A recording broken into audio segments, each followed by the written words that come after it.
Dans certaines situations, on aimerait être beaucoup plus petit pour pouvoir mieux se faufiler.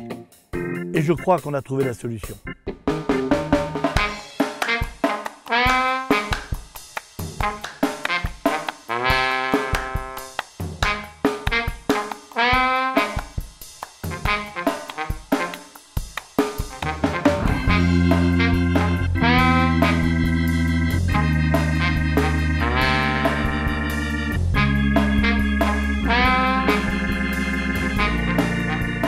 Eh bien, cette solution que nous croyons avoir trouvée au Puy-en-Velay, en fait, ce n'est qu'un spectacle avec des camions radiocommandés.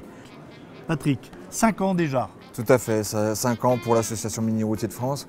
Donc ça fait 5 ans qu'on fait une exposition sur le Puy-en-Velay avec des camions à l'échelle 1/14e qui roulent donc avec des conducteurs à distance. Ça a évolué comment? Ça a évolué d'une façon gigantesque. Les partenaires se sont associés à cette manifestation.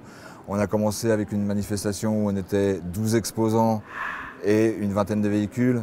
Aujourd'hui, on est plus d'une centaine d'exposants, que ce soit en intérieur avec les camions radiocommandés ou à l'extérieur avec les camions réels. Là, sur ce week-end, c'est vraiment les passionnés du camion et en fait, vraiment, voilà, on partage.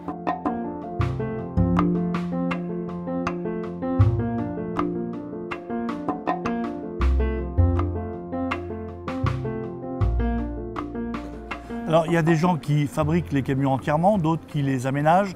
Il y a les grandes personnes, il y a les enfants. Tout à fait. On a des personnes donc, qui achètent une boîte, une maquette de base, qui la fabriquent, qui roulent avec, qui sont très heureux, et d'autres qui poussent le bouchon un peu plus loin, comme on dit. C'est-à-dire qu'ils rajoutent des essieux, ils modifient des cabines, et on va même jusqu'à des personnes qui fabriquent eux-mêmes leurs cabines. Dans le domaine du camion maquette radiocommandé, ce sont d'abord les papas qui ont commencé et la génération suivante, les enfants, ont suivi. Je crois que là, ton fils est passionné maintenant. Ah oui, ça fait depuis 3 ans. Alors tu as la particularité de fabriquer la carrosserie des camions. Oui, parce que je suis un carrossier constructeur. Et donc ce Bernard, il a été construit comment? Alors ce projet Bernard, c'est un jouet Joustra que j'avais quand j'étais tout petit. J'ai eu la chance, par l'intermédiaire de l'ordinateur, enfin, d'Internet, de trouver les dimensions réelles, que j'ai agrandi le jouet pour le réduire au 1/14. Et après, j'ai fait le dessin, j'ai fait les purs, comme on appelle, et après, j'ai tapé dans la tôle pour créer la cabine Bernard. Donc là, tu as travaillé sur un véhicule ancien, mais maintenant, on a une autre façon de faire. Oui, effectivement, maintenant, on a l'imprimante 3D qui existe. Donc là, maintenant, c'est toujours pareil avec l'ordinateur.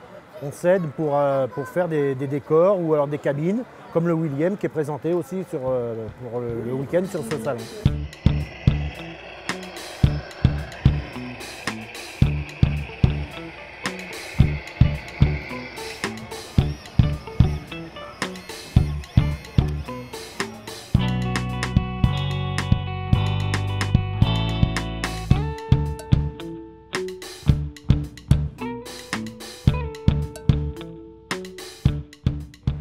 Finalement, je me demande si conduire un vrai camion, ce ne serait pas plus facile.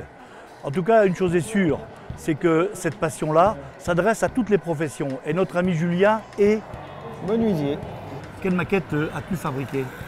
Donc, alors, le camion Lactros Mercedes qui est là, je l'ai acheté d'occasion parce que là, je suis en train de monter un Scania en 6/4.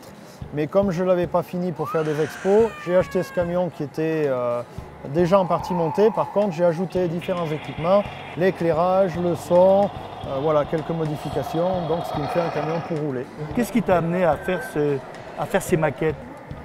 Eh bien, disons que c'est parti de mon père.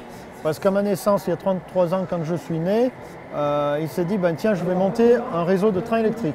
Il a voulu se faire plaisir, lui? Voilà, tout à fait. Donc déjà, il a commencé par le modélisme.